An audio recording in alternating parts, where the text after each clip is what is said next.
Hi, this is Jorge Rivera, and I'm walking to the neighborhood. I just wanted to say to my friends, they came to see, I did a short film. I was commissioned to do a short film or documentary on Harry McCormick. He actually had an exhibition in town. It closed today, Friday, and many people who did not come to the event at the Corazon where the film was shown, the place was packed, so I guess they couldn't get in. But many friends say, hey, we'd like to see that film. So for those friends who did not see the film of Harry McCormick that I did, part of it filmed here, some of it in New York City, here it is. Enjoy. A portrait of an artist about Harry McCormick.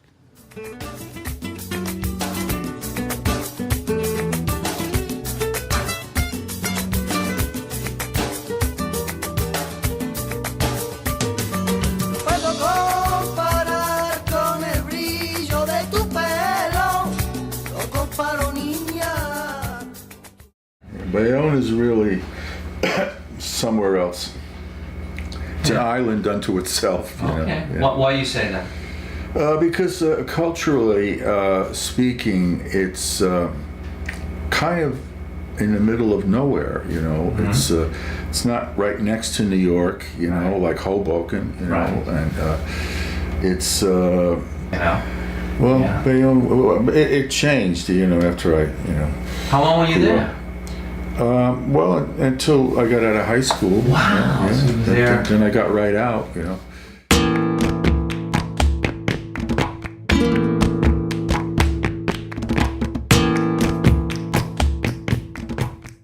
And I got a scholarship to a drama school in New York City. So I went to the American Academy of Dramatic Arts for 2 years. And actually, I started out as an actor in theater, you know. And, quite a number of my friends really made it in theater. All right. And Robert Redford was a couple of years before me in there. And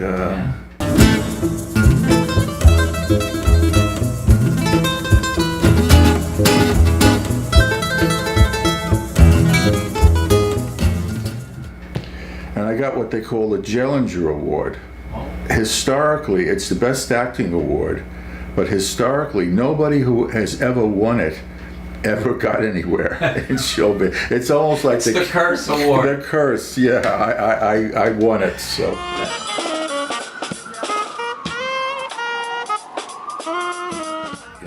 And I had a kind of, I would call him the closest to a mentor that I would say, a man named John Koch. Well, I like the style that he painted in. He painted in a realistic style, and that was my style. There were periods like when I started, in Bayonne. I started doing the old boats. They had places on the waterfront that had these old ships that were abandoned, wooden ships, big ones, some of them, And then I was doing old railroad stations, actually, and actually I have canvas here. There's one I'm going to redo, but it'll be in the show as a black and white,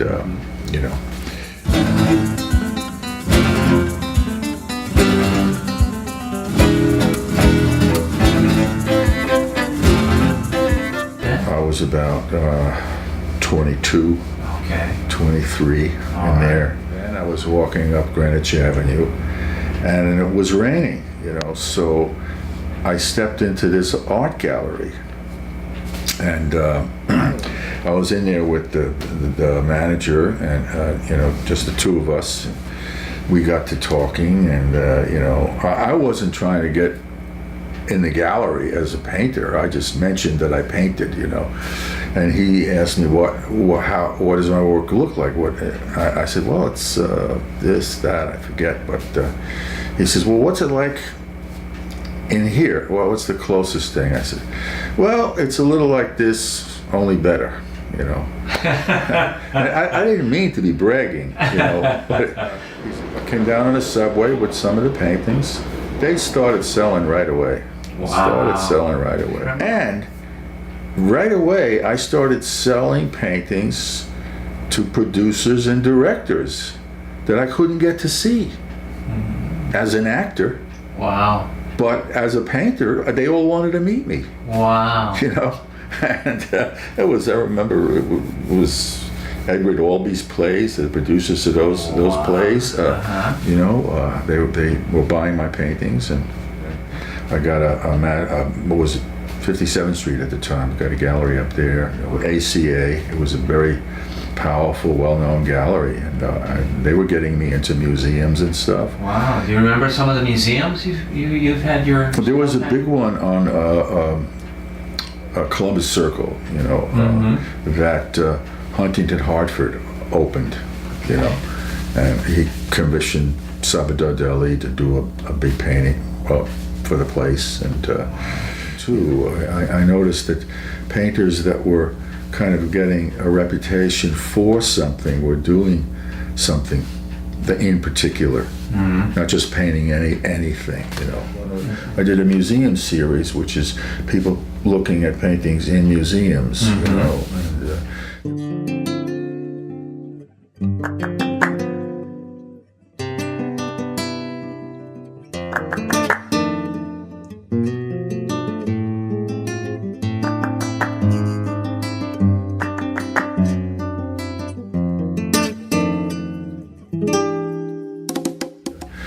This particular one had an interesting twist because there was a group sitting on the bench, like two boys and a mother, and they were all looking at cell phones. The new thing. Not the paintings. And there was one girl in the background looking at a Gustav Klimt painting. Oh, love him. Yeah.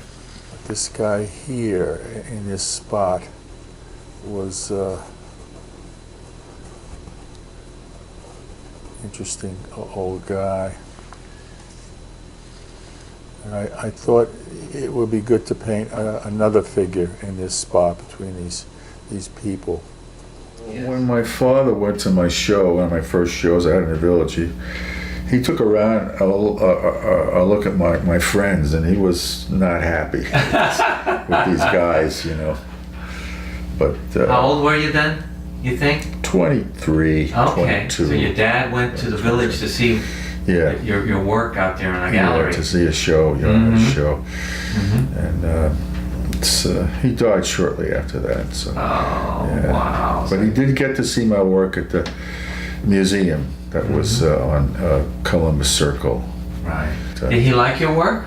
Yeah, he went to come all the way down the village to the opening. Wow. I met him there, you know. And, is there one painting that's your favorite?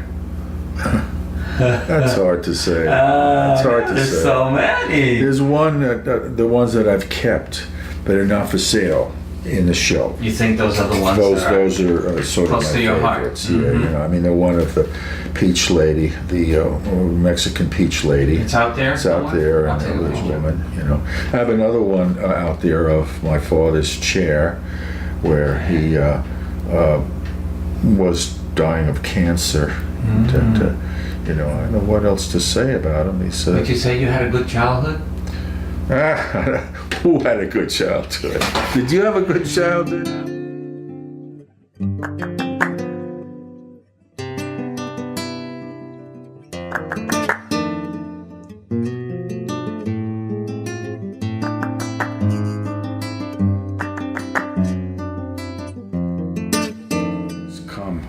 So you think Zen has an impact on your work? Absolutely. You know, and Zen is, you know, quieting the mind and following the breath. You know, and ideally, you know, you can get in a state where there's no thought at all. You're just quiet, but alert. Because I did a painting with Solon Roshi, who was my teacher's teacher, and I studied with him also. And I think it's one of my best paintings. They have it up there at the monastery, and he painted that. The monastery in the Catskills. Oh, okay. Yeah. And they have one of my paintings of him in the Zendo, of him sitting alone in a big room.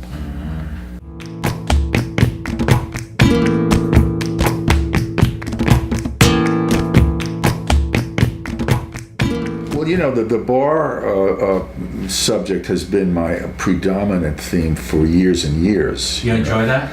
Yeah, well, there's a lot of the things I like to paint in bars. Okay. Of all the bars you've painted, is there any one bar that sticks with you?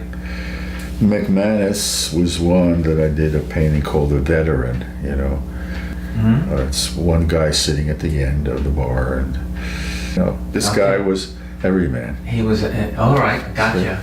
There's one bar on 18th Street, though it's still there. They do a lot of movies in there because it's one of the most well-preserved, antique bars in the city. You know the name of that bar? It's I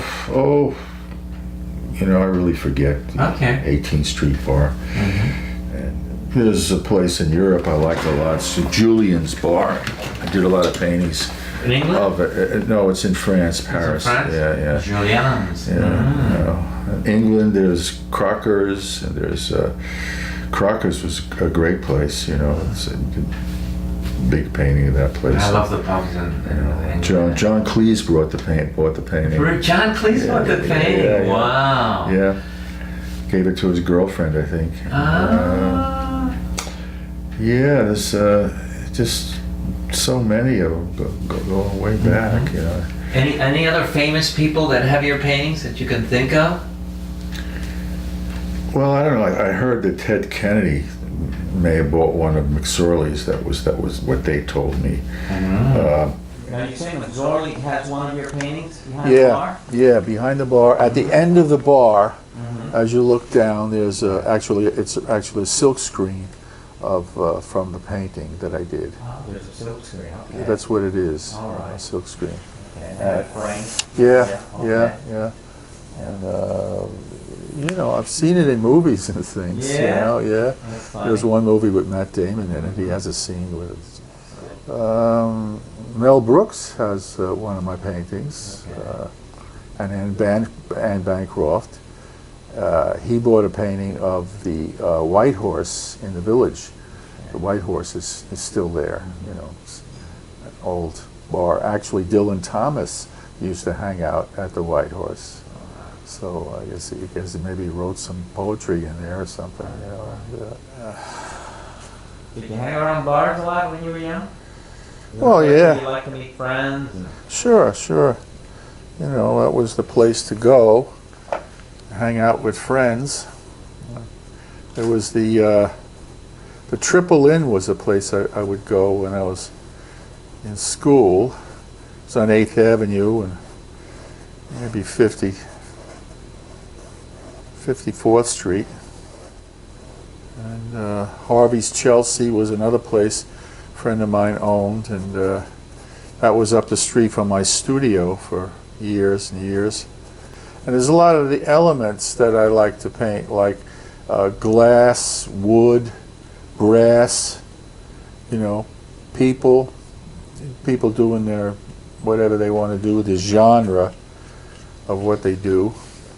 But the Landmark Tavern is still there. That one I painted, was quite successful. The Landmark Tavern. It's on 47th and 11th Avenue. Okay. Right? All right. You go down there, you'll see. I started counting how many places I painted just in New York City alone, and I got into the 80s. Wow.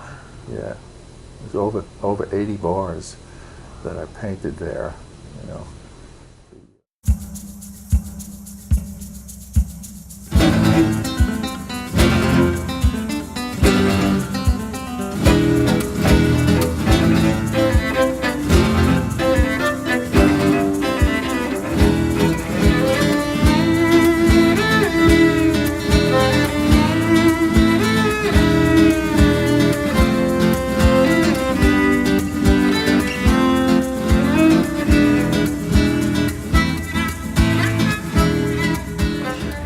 feel about this exhibition in the... Great. I mean, I was more than I could have dreamed of. I mean, Dan-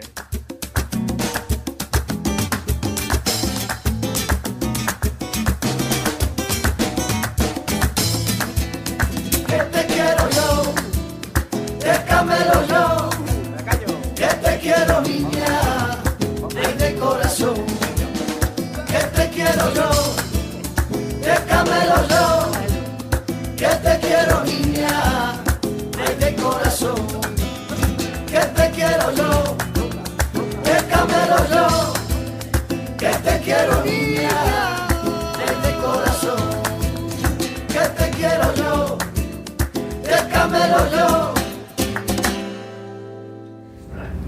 But I could take my best work and really have it reproduced like that. Looks just like the originals. I thought of maybe this would have been good, that would have been good, but I got quite a lot of it. My best paintings in the show, and it'll be a really great retrospective.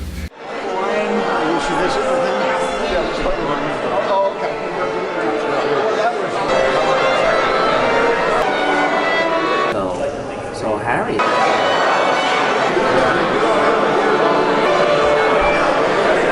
Now I'm going to introduce Harry McCormick, and you see all of Harry's work. Upstairs, you can see it where these people are standing up here and around the periphery of that, and down here also. So Harry, come up and say a few words if you would, please. Thank you. Sure.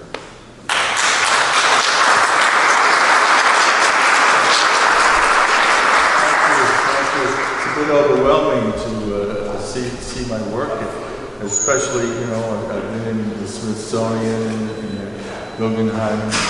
But this is the first government building that I've, you know, shown my work in, and you know, I'd like to thank Phil McDaniel and his wife Wendy for, you know, their father started me off in the early days when I was painting, and I did quite a few paintings for them and their family, and he's here today, and I'm painting the distillery now, so.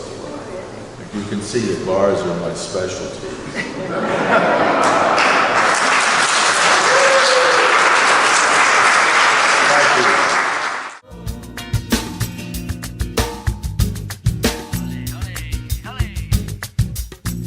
Atardeciendo entre nubes violetas, el sol se estaba escondiendo. Me quise emborrachar con ellos de espuma blanca, de mar intenso. Me quise emborrachar con ellos de espuma blanca, de mar intenso. Yeah, they're happy with the turnout. You know, it's packed. Yeah, it's terrific. Food's good too. So about how many paintings are here, you think? I haven't counted them. You know, I'll have to go around and count. I don't know. 25, 20. Oh, there's more than that. There's 30, maybe 35, something like that. Yeah. Well, yeah, it's nice to see people that I know, you know, and new people too, you know. So it's a terrific turnout. I was a little worried when it started to rain, you know.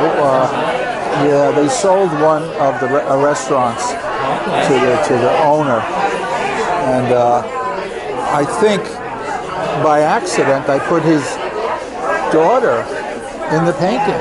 Oh, wow. I just met her, you know.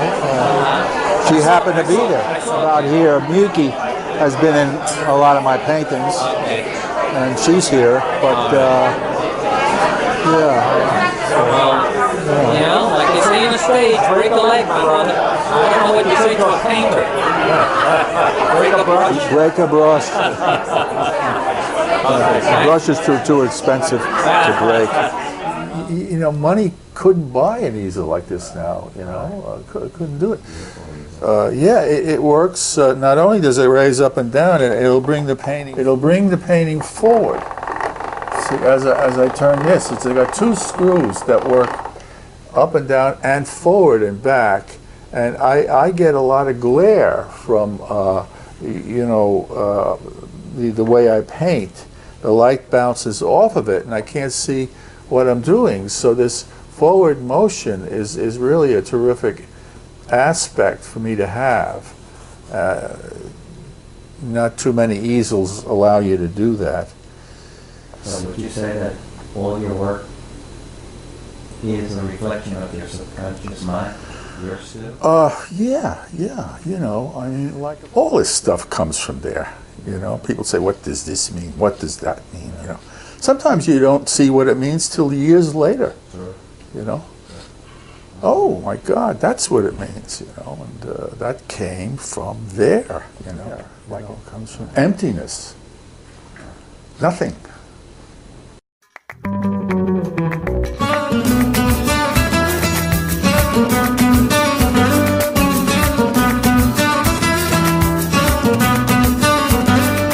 En el cielo hay 1000 estrellas, solo quiero que tú lo sepas, solo quiero que tú lo sepas. Voy a seguir navegando hasta el fin del firmamento, voy a seguir navegando hasta el fin del firmamento, para poder buscar lo que no encuentro.